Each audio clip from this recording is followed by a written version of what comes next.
नमस्कार। हमने नमक कहानी बहुत अच्छे से समझी थी। हिंदी क्लास 12th आरओ से चैप्टर नंबर 16 नमक कहानी थी, जिसका विश्लेषण किया था, आपको वीडियो प्रोवाइड करवाया था। आज हम उसके प्रश्न उत्तरों पर चर्चा करेंगे। इसमें सभी महत्वपूर्ण प्रश्न उत्तर संकलित किए गए हैं। अगर इन प्रश्न उत्तरों का पीडीएफ आपको देखना है तो डिस्क्रिप्शन बॉक्स में मिल जाएगा। वहाँ से सभी प्रश्नों के उत्तर आप देख सकते हैं, लिख सकते हैं, पढ़ सकते हैं। चलिए एक एक प्रश्न का मैं विस्तार से उत्तर समझाने वाली हूँ, और किसी प्रकार का डाउट हो तो कमेंट बॉक्स में लिखें। इसके अलावा और कोई प्रश्न पूछना है इस पार्ट से, और कोई डाउट है तो कमेंट बॉक्स में ज़रूर लिखें। चलिए शुरू करते हैं। बने रहिएगा अंत तक, और अच्छा लगे तो लाइक कीजिएगा।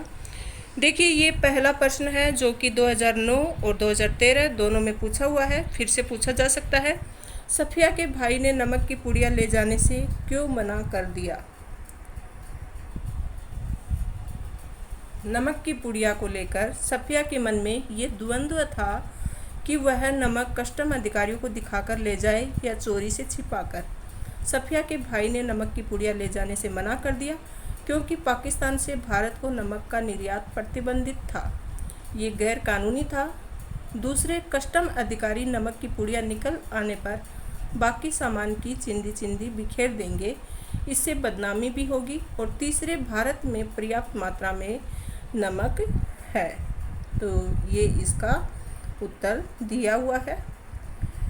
दूसरा प्रश्न है जो 2012 में पूछा है, 15 में भी और 17 में भी। नमक की पुड़िया ले जाने के संबंध में सफिया के मन में क्या द्वंद्व था? इसका उत्तर, जब भावना के बदले बुद्धि हावी होने लगी तो सफिया का मन द्वंद्वग्रस्त हो गया। वह सोचने लगी कि कस्टम वाले पुड़िया ले जाने देंगे या नहीं। यदि उन्होंने उसे न जाने दिया तो उसके वायदे का क्या होगा? वही वायदा जो उसने सिख बीबी से किया था। सफिया जो कि सैयद थी, इसलिए उसने सोचा कि यदि वह नमक न ले गई तो क्या होगा, क्योंकि सैयद लोग कभी भी वायदा नहीं तोड़ते। जान देकर भी यह वादा पूरा करना होगा। तो ये मन में द्वंद्व चल रहा था कि अगर मैं नहीं लेकर गई तो मैंने जो सिख बीबी से वादा किया था उसका क्या होगा। और दूसरी बात ये थी कि वह सैयद थी और सैयद लोग कभी अपनी बात से मुकरते नहीं। तो यही द्वंद्व उसके मन में चल रहा था। प्रश्न नंबर 3, जब सफिया अमृतसर पुल पर चढ़ रही थी तो कस्टम ऑफिसर निचली सीढ़ी के पास सिर झुकाए चुपचाप क्यों खड़े थे? तो इसका उत्तर इस प्रकार है। सफिया अमृतसर पुल पर चढ़ रही थी तो इधर कस्टम ऑफिसर निचली सीढ़ी के पास सिर झुकाए चुपचाप खड़े थे। सिख बीबी का प्रसंग छिड़ने पर उन्हें अपने वतन की याद आ रही थी। वे सिख बीबी व सफिया की भावना से भी प्रभावित थे।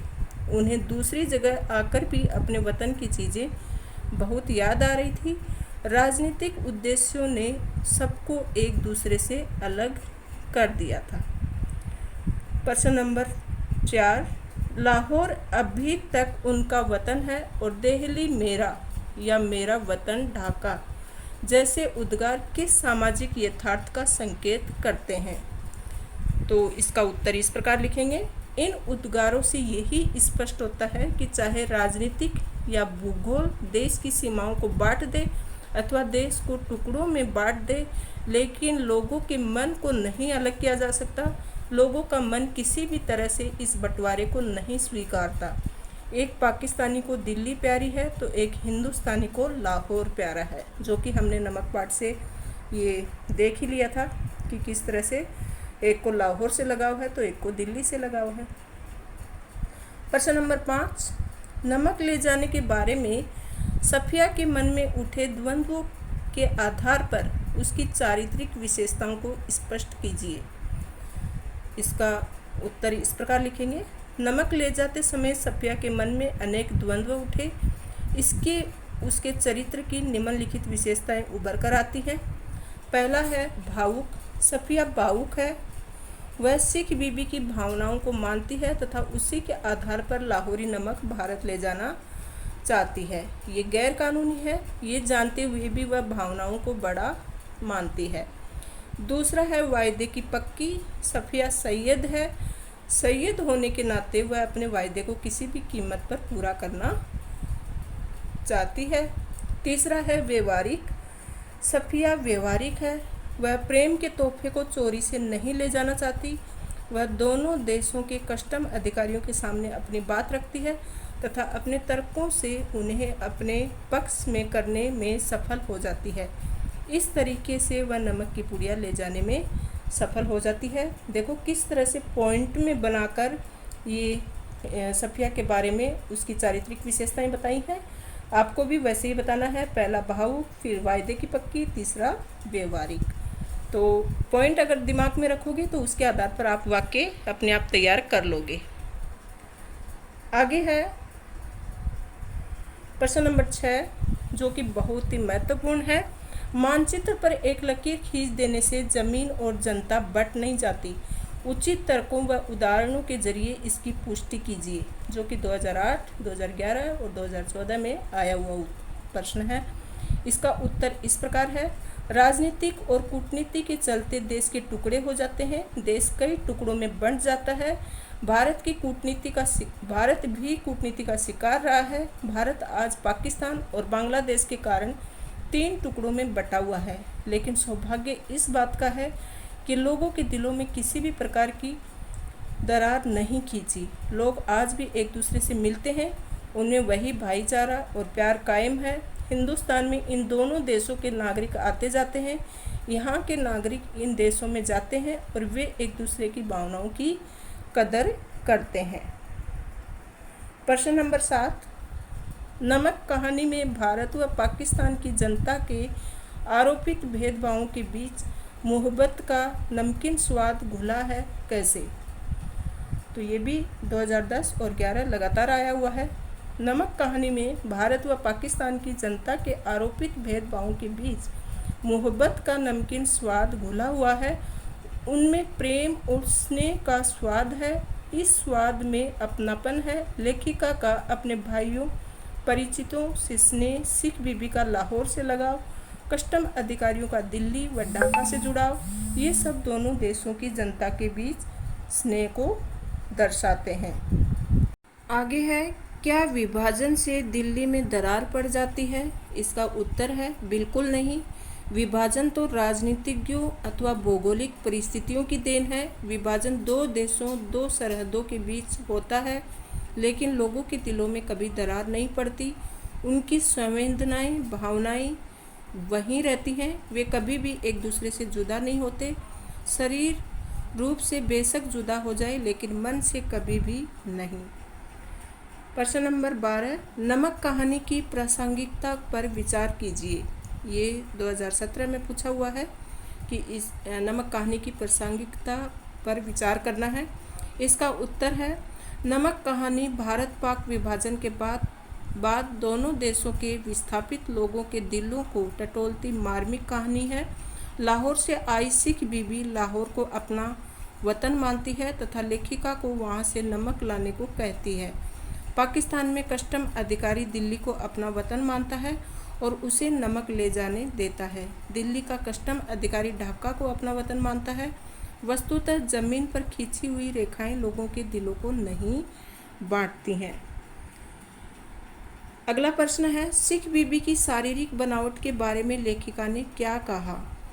तो सिख बीबी की शारीरिक बनावट के बारे में सफ़िया के माध्यम से ये कहा गया कि लेखिका कहती है कि उन सिख बीबी को देखकर सफ़िया हैरान रह गई थी। किस कदर वह उसकी माँ से मिलती थी।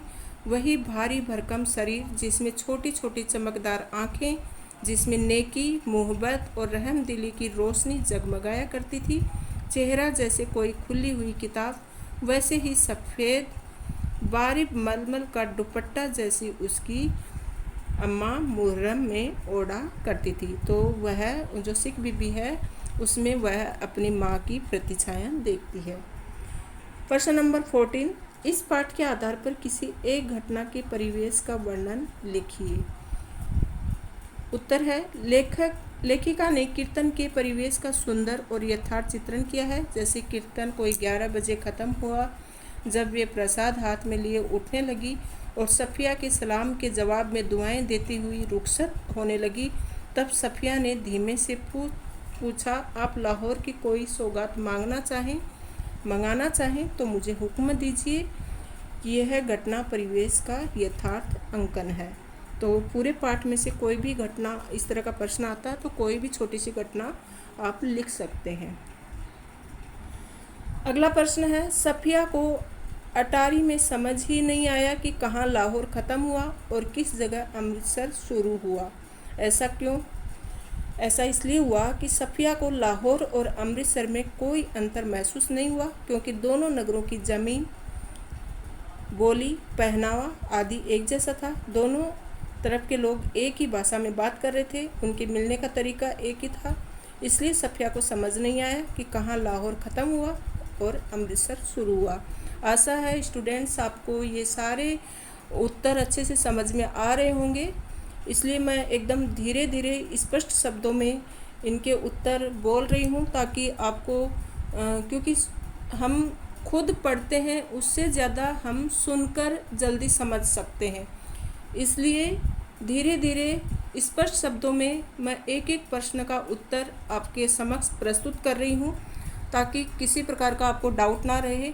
कभी कभी ये होता है कि हम बहुत ज़्यादा पढ़ लेते हैं, लेकिन जब कोई उत्तर हमारा सुना हुआ रहता है तो हम उस सुनने के आधार पर भी उसका आंसर लिख देते हैं। इसके लिए ध्यानपूर्वक आपको वीडियो को अंत तक देखना है, और कोई भी प्रश्न छूट जाता है या आपके दिमाग में आता है कि इस प्रश्न का भी उत्तर देना चाहिए, तो कमेंट बॉक्स में ज़रूर लिखें, मैं उसका भी आंसर आपको खोजकर ज़रूर समझाऊंगी। आगे है, नमक कहानी में नमक किस बात का प्रतीक है? इस कहानी में वतन शब्द का भाव किस प्रकार दोनों तरफ के लोगों को भावुक करता है? तो नमक किस बात का प्रतीक है? इसका उत्तर इस प्रकार है, नमक कहानी में नमक प्रेम व सद्भावना के तोहफे का प्रतीक है। वतन शब्द का भाव ही है कि देश का बंटवारा होने के बावजूद लोगों के अंदर अपनी जन्मभूमि से लगाव समाप्त नहीं होता। वतन की याद हर एक के मन में कहीं ना कहीं दबी हुई है। देश की सीमाएं बहने के बावजूद, दोनों बंटने के बावजूद, आएगा यहाँ पर बच्चों ध्यान दीजिएगा, ये मिसप्रिंट है यहाँ पर। देश की सीमाएं बंटने के बावजूद दोनों तरफ के लोगों को अपनी जन्मभूमि की याद आती है। तो किस प्रकार का नमक किस बात का प्रतीक है? प्रेम और सद्भावना का। अगला प्रश्न है, नमक कहानी तो यहीं समाप्त हो जाती है जहाँ नमक की पुड़िया लौटाता हुआ कस्टम अधिकारी कहता है, लाहौर अभी तक उनका वतन है और दिल्ली मेरा।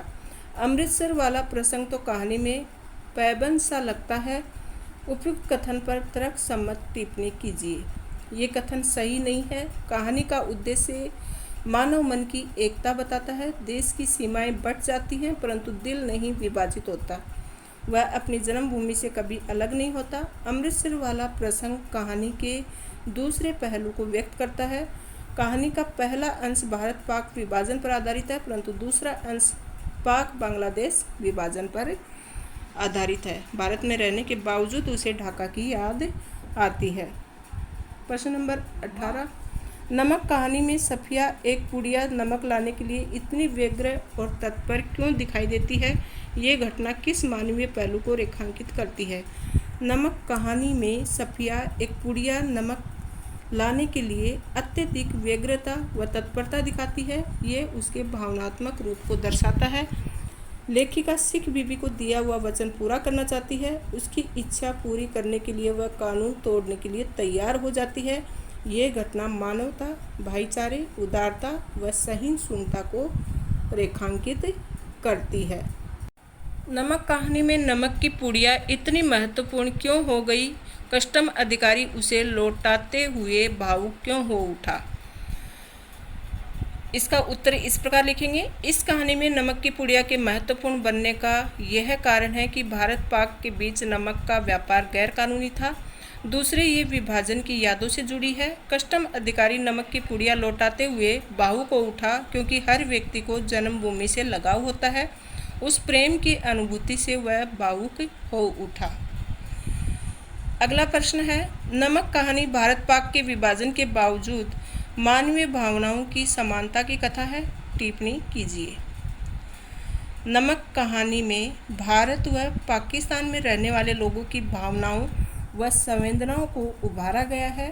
आज भी कलाकार व व्यापारी दोनों देशों में जाने के लिए लालायित रहते हैं।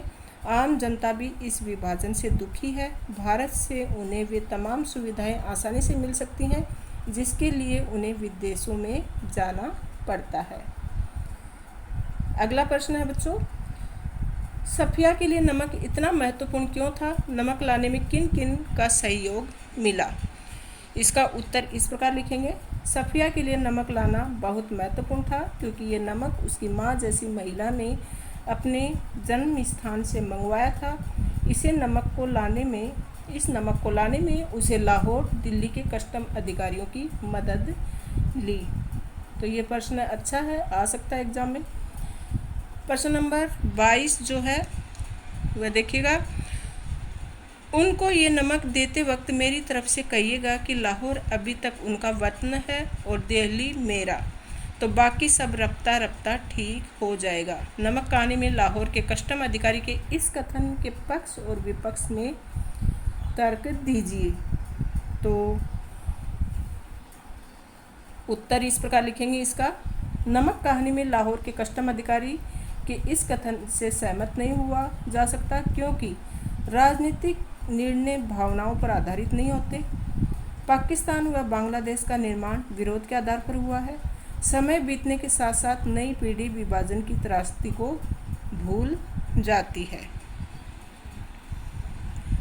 थैंक यू स्टूडेंट्स, आपको बहुत अच्छे से ये सभी प्रश्नों के उत्तर समझ में आए होंगे और वीडियो को अंत तक देखा होगा।